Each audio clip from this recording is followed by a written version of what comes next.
Platformers are fun, plain and simple. I grew up on Mario games in my youth, but lately I haven't been able to really get my fix for this genre of game. So, cut to being bored one day, and find myself looking for Mario clones, and I find a demo for a game called ZombMe. ZombMe is an indie game created by Mike Pelotas that advertises itself as having the goal to stay undead, rather than to live. In the opening cutscene, the zombie you play as finds his rest interrupted, as humans have shown up to the island to cure everyone. The zombies that are in the cutscene end up being cured, and you almost do too. The player character does inhale some of the cure though, so he's on a timer before he turns into a human again.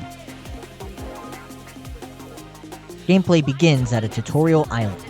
This is a simple level, showing how healing items fill the meter that would be considered your health, and how taking damage reverses this meter. You are warned that pits aren't good still though, more so because realistically, you'd get stuck. If you do fall down a pit in these levels though, you usually will find that there isn't many checkpoints. On the tutorial level here, it sent me all the way back. There's a few other actions available to the player such as rolling, which seems to give iframes. I did not remember this when I played. There are other jumps too, though not all seemed as easy to input or useful. In fact, the window for executing a lot of the different jumps seemed very small for the time being. They don't need to be overgenerous, but it was quite hard to do most of them, let alone make use of all. You also get to throw people and objects into the background and foreground. Unnecessary? Maybe.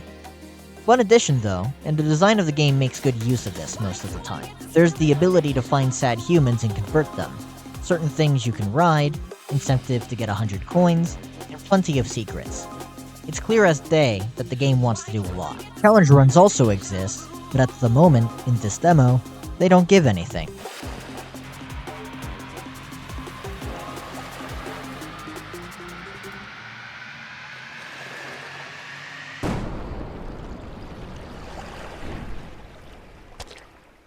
Once you get past the tutorial, you finally get into the first world. The levels are not that hard at first. I was just playing this at an ungodly hour of the night on a bad sleep schedule. That and a greed for coins had me resetting plenty of times. Still, it's a good demonstration that the game probably could use some checkpoints since it sends you back to the start, or before a warp if you fall into a pit. Every time you do beat a level, it plays a little cutscene of you getting hurt. It's amusing if nothing else. Level 2 has you utilize throwing things into the foreground, and has you traverse the background. It's also an underwater level. Could be worse for one, but it's manageable. Playing in the background isn't very well thought. Parts of the main level can block your view in rare instances. I'd rather it just warped me to another section.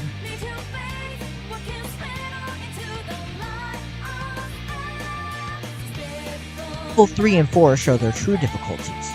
The humans finally get to fight back for one, and they do the most health to your bar. I actually ended up with the first few proper game overs due to this. And these are odd.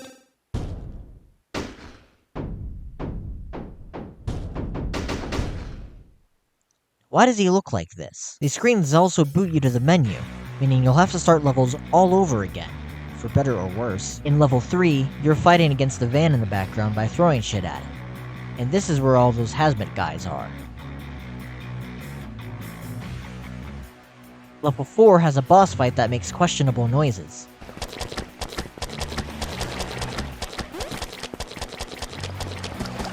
Apparently, this is also why you want to have the sad humans saved by you, as you can use them to hurt the boss. Remember that thing I talked about with no checkpoints? Yeah, platforms where you fight the boss are large, and then you have to parkour over to the next arena to continue this. If you mess up, you start at the first arena. Your progress of the fight is saved, but you have to go very far to get back to where you were.